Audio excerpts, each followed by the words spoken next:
you'd be aware that the 75th UN General Assembly session took place this week. The most unconventional, perhaps one of the worst in the United Nations history. The UNGA this year was largely an exercise in Zoom diplomacy, a series of pre-recorded videos, world leaders speaking from their office desks. Some used the forum to campaign for an upcoming election. In the United States, we launched the most aggressive mobilization since the Second World War. Some others tried their hand at comedy. China is the largest developing country in the world, a country that is committed to peaceful, open, cooperative, and common development. We will never seek hegemony, expansion, or sphere of influence. The UN Secretary General couldn't be more confused. No one wants a world government. To be honest, no one really does.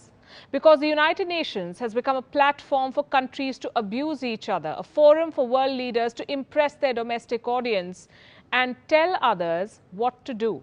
They come, they quarrel, they lecture, and life goes on.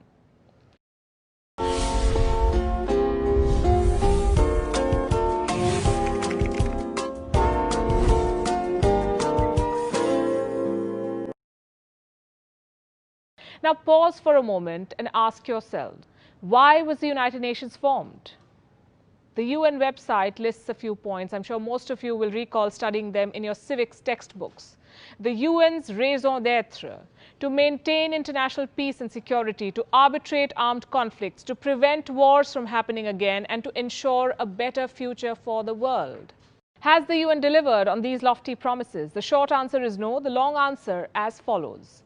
The UN and its dysfunctional organs have systematically failed to take any decisive action in the world's most troubled regions. Let me start with the most dysfunctional organ, the UNHRC, the United Nations Human Rights Council.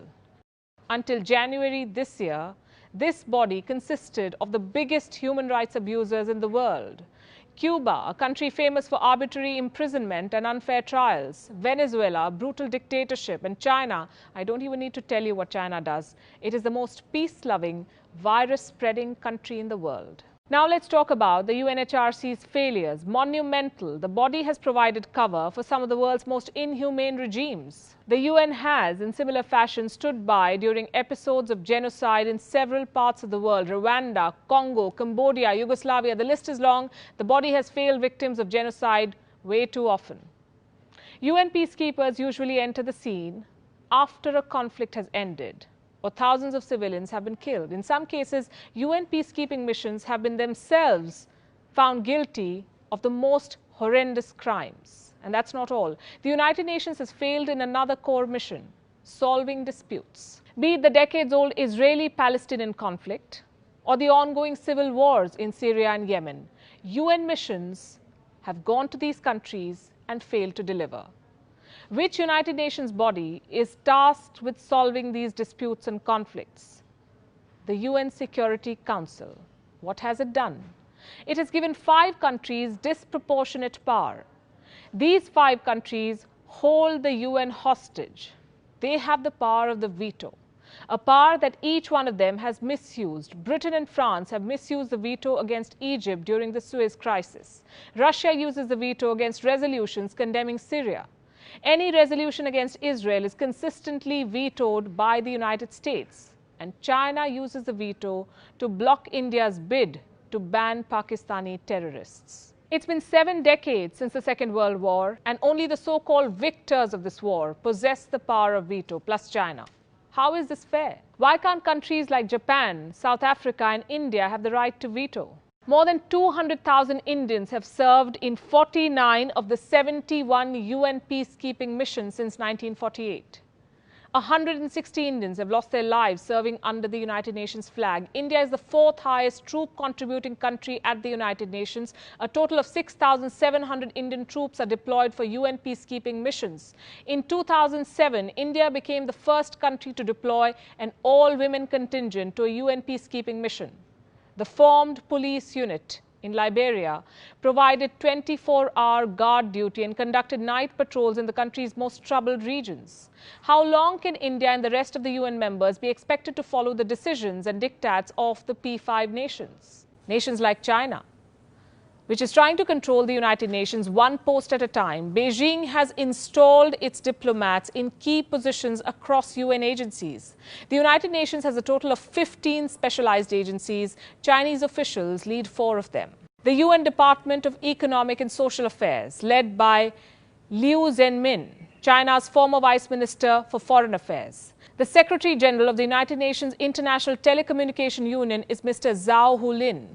China is using his position to advance Huawei worldwide. The UN Food and Agriculture Agency is run by Chu Dongyu, China's former Vice Minister of Agriculture. The International Civil Aviation Organization, led by Fang Liu, a Chinese official accused of keeping Taiwan out of the loop on Wuhan virus guidelines. Even the UN Board of Auditors, a body that keeps an eye on the account books of the world, has a Chinese board member, Hu Zhejun, the former head of China's National Audit Office. And I haven't even got to the most special UN agency of them all, the World/Wuhan Health Organization, run by the one and only Dr. Tedros Adhanom Ghebreyesus. He was once the health minister of Ethiopia. He was accused of covering up an epidemic in his country.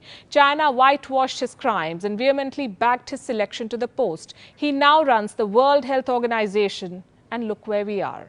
What explains Beijing's influence at this global body? Chinese checkbooks. In 2018, China contributed 12% of the UN's regular budget. It is the second largest monetary contributor to the United Nations, and money talks everywhere. China's predatory Belt and Road Initiative is listed among the United Nations Sustainable Development Goals. Peng Liyuan, the First Lady of China, is a goodwill ambassador of the World Health Organization.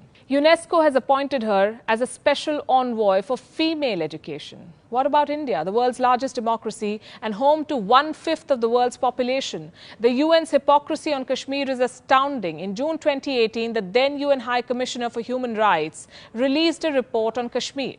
The report accused India of human rights violations, but called Pakistan-sponsored terror outfits in Kashmir armed groups. Now look at this headline. A Canada-based Pakistani cleric boasted about his role in this report. He bragged in public about being in constant touch with the UNHRC commissioner while he was preparing this report. If Pakistan, an army with a country, can manage to influence a UN human rights report, then the world should worry. To cut a long story short, the world is at a crossroads today, and the United Nations is redundant. Look around you. There's a pandemic, there's poverty, recession, unrest, civil wars, incursions, expansionism, terrorism, genocides.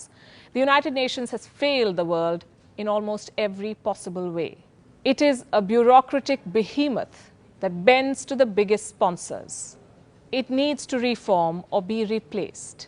It needs to be in touch with today's reality.